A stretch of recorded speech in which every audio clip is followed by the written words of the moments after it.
कह रहे हैं जो अनन्य जाके अस, व्यभिचारी भक्ति बेकार है।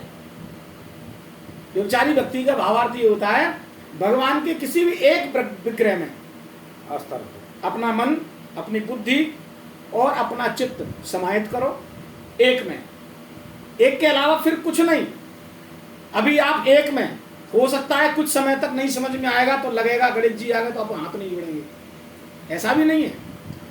हमको मतलब प्रणाम सबको करना है, लेकिन आत्मीयता एक के साथ। एक छोटा सा मैं प्रैक्टिकल एग्जांपल देता हूँ।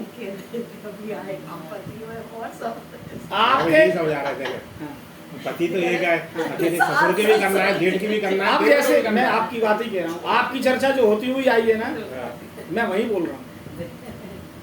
जो आपकी हो चुकी है, जो आपने कहा था वो बोला है मैंने अभी। अब ये जो कह के आए थे मैं वो बोल रहा हूँ।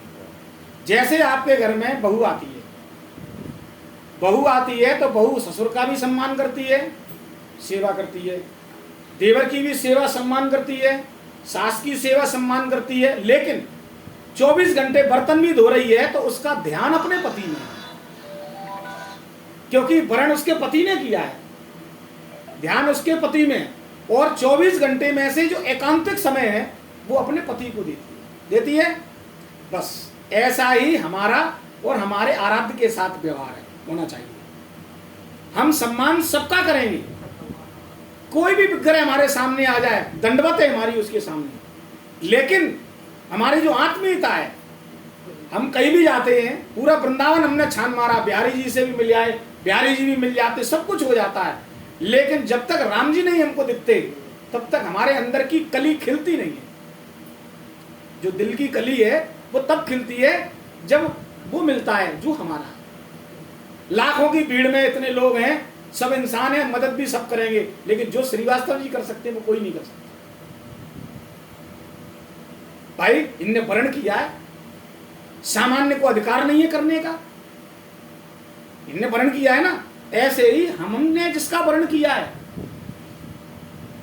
तो हमने किसका वर्ण किया है? प्रभु के किसी एक विग्रह, एक नाम, उसका हमने वर्ण किया है। वर्ण करने के बाद अब देखो, कोई भी जैसे विग्रह हमारे सामने आता है, किसी भी मंदिर में जाते हैं, राम उपासक हैं, कृष्ण के मंदिर में जाएंगे, दंडवत हम वहां भी करेंगे।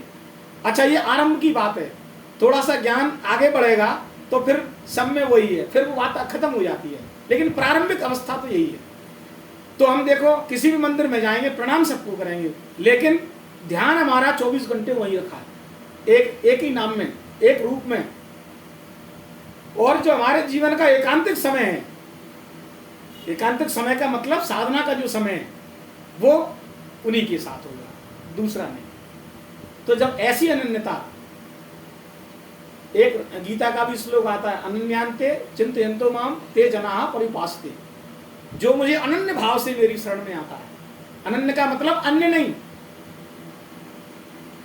अनन्य का मतलब अन्य नहीं, जिसमें हम टिक गए वही केवल एक। जब ऐसी मनोदशा के साथ हम शरणागत होते हैं तो भैया जिसका सुमिरन करोगे, और काव्य क्या है, सुमिरत सरिस नाम अरुनामी और प्रीत परस्पर प्रभु अनुगामी। नाम भगवान का राम, और सुमिरने वाला जे नामी। नाम को कौन ले रहा है? नामी ले रहा है ना, नाम हम ले रहे हैं, लेकिन हम आज ले लिया, फिर कड़ी टूट गई, 15 दिन बाद छोड़ दिया, फिर 15 दिन बाद ले लिया, फिर कड़ी छूट गई, फिर 6 दिन बाद, फिर 15 दिन बाद ले लिया। प्रीत नहीं होगी, प्रीत नहीं होगी। प्रीत कब होगी? कि जब सुमिरत सरिस नाम अरुनामी और प्रीत परस्पर प्रभु अनुगामी। ये देखो, ये प्रैक्टिकल कैसे होता है। आप निरंतर राम, सीताराम, राधे कृष्ण, जो भी आपका नाम जो आपको प्रिय लगा हो, जब आपकी उस नाम के साथ प्रीति हो जाएगी, भगवान भी प्रीत करते हैं और भक्त भी प्रीत करता है, जब दोनों की प्रीत मिक्स हो जाती है तो जो व्यक्ति नाम ले रहा था उसका नाम वही हो जाता है जो वो सुमिरन कर रहा है।